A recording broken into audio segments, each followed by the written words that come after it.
నీ వెంచర్ ఎక్కడ? కూకట్పల్లి. కూకట్పల్లి ఎక్కడ? కూకట్పల్లి అమీర్పేట్, ఈఎస్ఐ, ఎర్రగడ్డ మధ్యలో అడవి, ఎక్కడో కూకట్పల్లి. అసలు కూకట్పల్లి మనుషులు ఉంటారా? కూకట్పల్లిలో? సేటు చూస్తూ ఉండు, ఏదో రోజు కూకట్పల్లి గజం 10,000 అమ్ముతా. నీకు నాకు బెటరా? కూకట్పల్లి గజం 10,000 అమ్మితే నేను నీకు 10,000 ఇస్తా. ఇక్కడికి 3 కిలోమీటర్ల దూరంలో నానక్రామ్గూడలో పొలాలున్నాయి. అక్కడ ఎకరం పొలం కౌలుకి తీసుకొని మనకు కావలసిన కూరగాయలన్నీ పండించేస్తా కొమ్మ తీసి. భూమి మీద భూమి కన్నా విలువైన వస్తువు భూమి తప్ప మరొకటి లేదు. నేను ఇప్పుడు హైదరాబాద్ నగరంలోనే అత్యంత ఖరీదైన భూమిలో ఉన్నాను.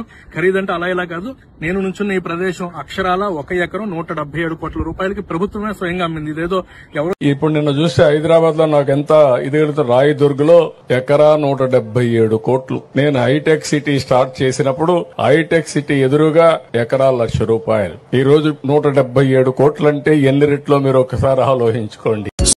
ఎవరైనా ల్యాండ్లు కొనాలి అని అంటే ఇప్పుడున్న పరిస్థితుల్లో ఎటువైపు కొంటే వాళ్ళకి బెటర్ గా ఉంటుంది?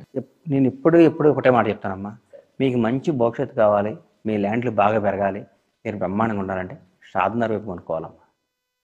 అది ఫ్యూచర్ అమ్మ, అది భవిష్యత్తు, అది స్వర్గధామం. అది షాద్నగర్ బెంగళూరు హైవే. రేపు రేవంత్ రెడ్డి గారు ఈ రాబోయే కాలం ఈ ఏరియా బెంగళూరు హైవే విపరీతంగా పెరుగుద్దని నా నమ్మకం, నా అభిప్రాయం. అది నేను సలహా అడిగితే కూడా అదే చెప్తా.